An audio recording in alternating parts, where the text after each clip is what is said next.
Hi, after the passing of Rich Piana, it has been brought to my attention that I should probably run some of his old videos that we had done, like 22 shows, and a lot of information from several years ago many people missed out on. So someone said to me, why don't you bring back some of those videos so we can all see them again?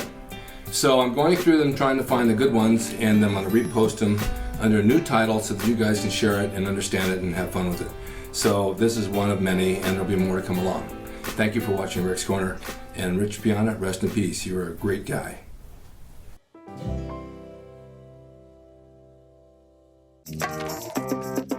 Welcome to Rick's Corner. I got Rich Piana back. We've had so many subjects, and we were just talking about you never run out of ideas on things to talk about for bodybuilding and getting in shape, because it's an endless pit of information. There's information from 1920s, 30s on to now, and it just magnifies and magnifies and magnifies and magnifies and becomes this big thing, and everybody takes a pool of info and they say, now what one do I pick and which one do I use? Well, they're all good. You just got to find out what works for you. And some of the things, I mean, the first thing you see when you look at a person is their teeth. Now, is there a nice smile like mine?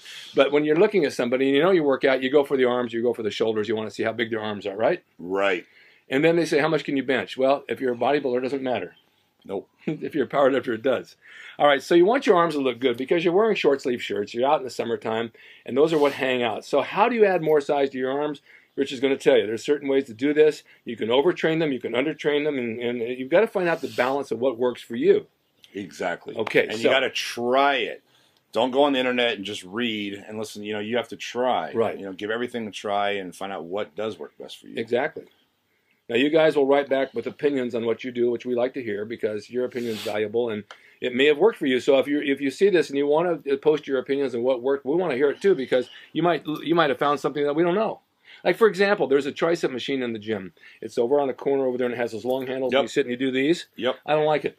Yep. But I'll tell you what I did. What'd you do? I stood up and I put my heels of my hand on the Yep. bar that holds it, and I do it from here out like this, like skull crushers. Yeah. Works perfect. Yeah. Now you like it. I like it now. Yep. It's easier to balance.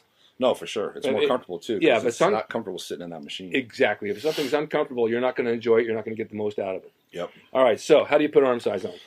Arm size, you know, arms were an obsessive thing for me ever since I was a kid. Now, I was genetically gifted, you know, believe it or not. A lot of people don't believe it, but I was but you were genetically given with legs and back. I had a huge back and huge legs, and my arms were small. And I hated it, and it drove me out of my mind, you know. And when something, you're going to work your hardest, you know, to change that. So I was obsessed with making my arms bigger. So I tried everything there was in the world, every single theory, every single workout to make my arms grow.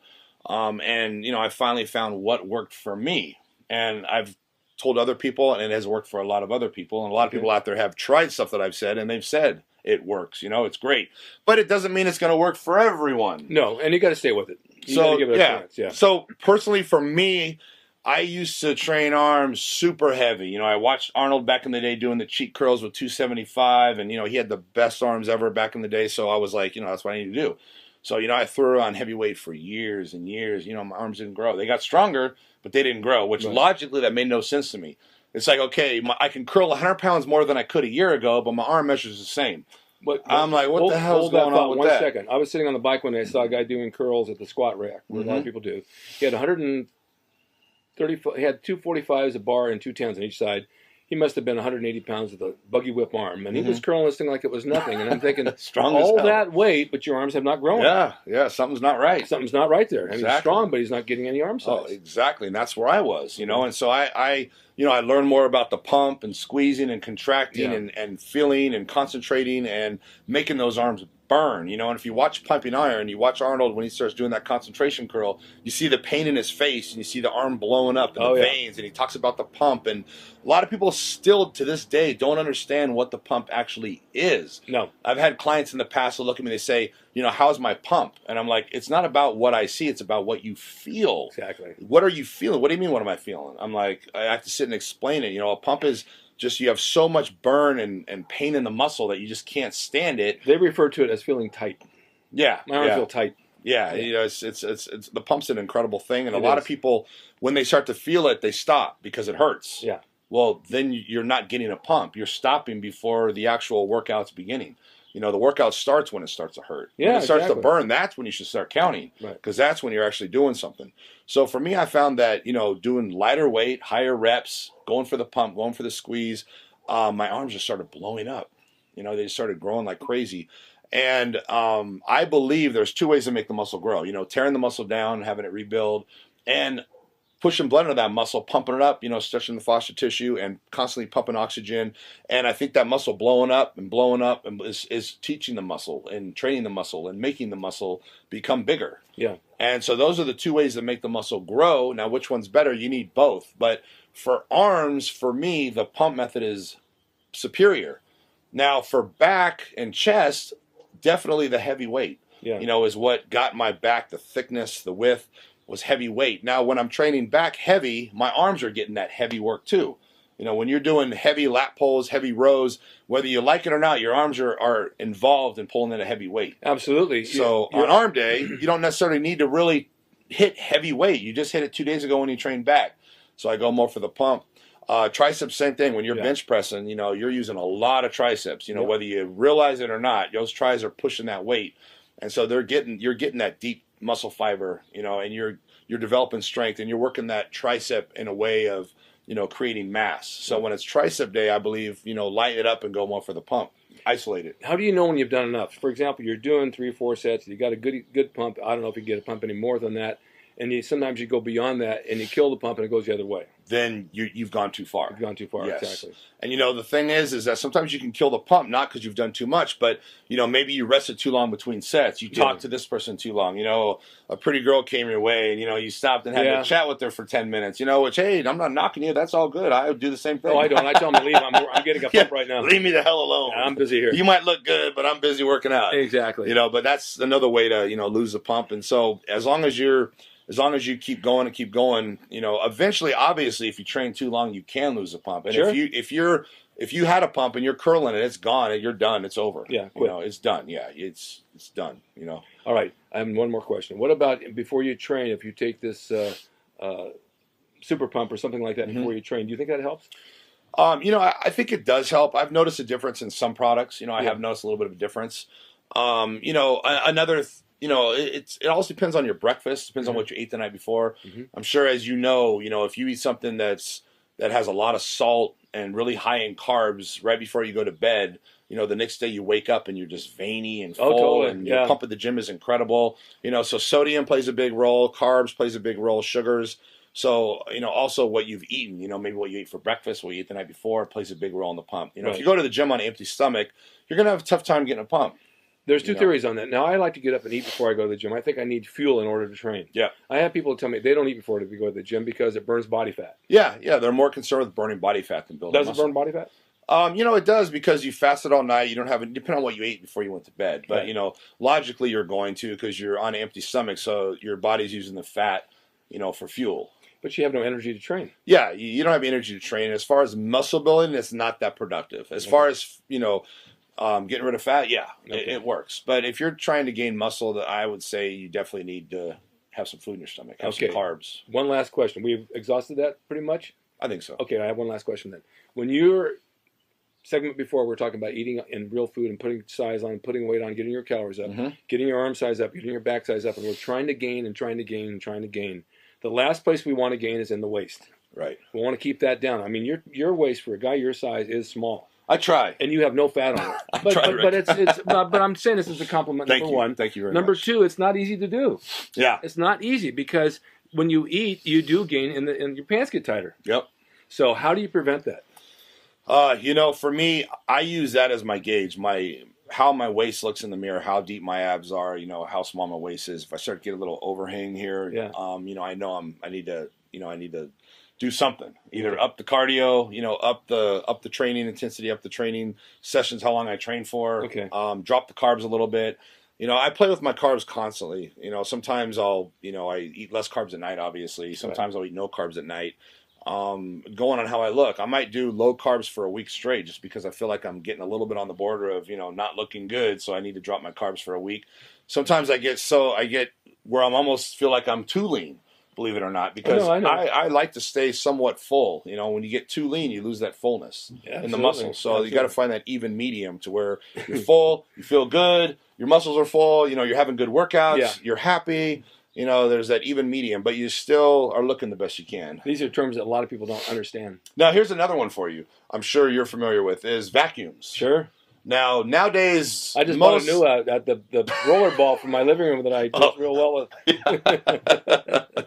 Yeah, exactly. Who knows what a vacuum is today? We all know from back then, but it's most people don't. No, they don't. Most up and newcomers don't know what a vacuum is, and you know, doing vacuums on a regular basis is incredible for just bringing that waste in. You know, and I first read about it in Arnold's big encyclopedia book for bodybuilding, and he explains it, talks about it, and that's the first time I ever tried it, and he believed in doing it 3 times a day, you know, doing 3 sets, holding it for maybe 10 to 20 seconds, you know, religiously every day. It's hard and to do. It trains the muscles to keep everything in tight.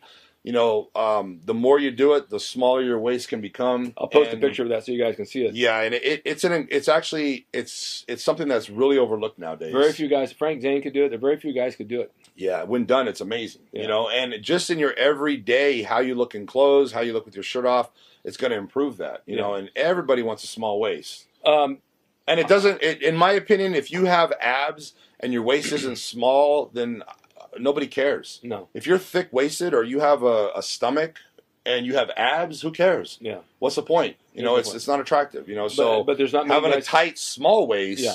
There's not many guys today that can do a vacuum. No, not at all. It's not even part of competing anymore. No, you never see a guy on stage do a vacuum. Yeah. You know, I don't think any top professional bodybuilder can even do a vacuum. I don't think so. You know, and you know, it looks incredible when done right. Oh, sure. You know, and that's why these guys in the 70s had these little. I mean, that's not the only reason, but that's one of the reasons. You know, they had these little tiny waists, and to me, if you lose that tiny waist, then there's no point in doing what you're doing. Exactly. I mean, that's just my personal opinion. I think that, you know, bodybuilding is about symmetry, it's about aesthetics, and if you lose that small waist, then, you know, I don't. Well, years ago, bodybuilding was about having wide shoulders and a small waist. They always said, "Oh, you got the V taper, you got the V taper." Yep. And that's what it was. And like Steve Reeves had broad shoulders and a small waist. Most all the guys did. Today, you see broad shoulders and there's the waist. Yeah. So it's all changed throughout the years, but that's what most attractive look. No, definitely. And, you know, it's gone the other way, and I wish these judges would change it. They could change it very easily. Sure, you know, all you got to do is just these guys with the ascended stomachs, boom. You know, you're not placing. Exactly. And things would change immediately. They would. You know, and, you know, it'd be a healthier sport, and it would get the general public into it more, you know, become more widely accepted. And the physique now is starting to become more popular. It has actually demolished bodybuilding altogether. Yeah. The physique and the bikini are taking over the world. Yeah, they've changed the whole thing. But hopefully that'll bring more people into the sport. And my theory on that is that a lot of the physique competitors, you know, they're getting big. They enjoy what they're doing. You obviously want to keep getting gains, and I think eventually they're going to turn into bodybuilders, because what are you going to do? Oh, I'm getting too big. I better stop working out. I better not work out as hard. They're at the borderline now, and then they'll just Exactly. cross over and just get bigger. So I think it will actually help the sport of bodybuilding. A lot of people think it's not. I think that's going to actually help the sport of bodybuilding.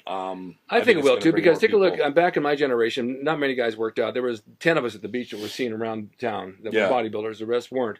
Now you go to an audition today. You're out. Almost every guy has a good build. Mm-hmm. Everybody's in good shape. They're not huge, but they're lean and they look good. Yeah, you know, and that's where the country has gone. At least here on the West Coast. Midwest, it's a whole different story. But those guys do want to be bodybuilders, and they want to stay lean and hard, and they like to gain a little size too. So it might transition. Yeah, I think so. I hope so. Definitely. Nice. Well, thank you, Rich. Well, thank you. This has been a real pleasure, and we got to keep these things rolling. We got to keep them rolling, and you guys. We're both busy. We need to make time. Yeah, we're making time for you because we like you. So don't get on there and criticize too hard. We really mean well by this, and we want to show you guys what it's like to train and get the results that you want, and we're doing it for you for free because we like you. Thanks again for watching Rick's Corner, and stay tuned for more, because I'm going to have one a week, every week, brand new one.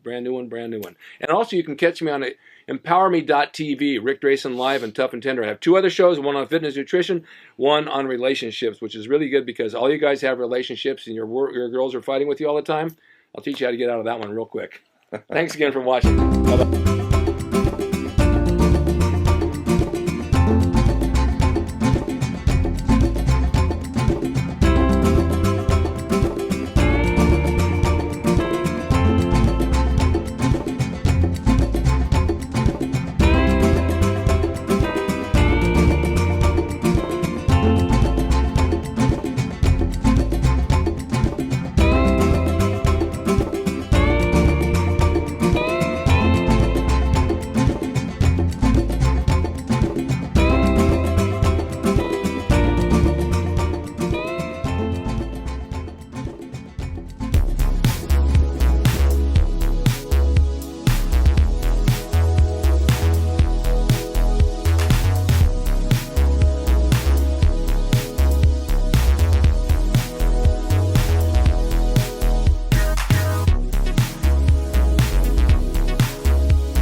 That's rickdrasin.com. He is the equalizer, baby. See you next time.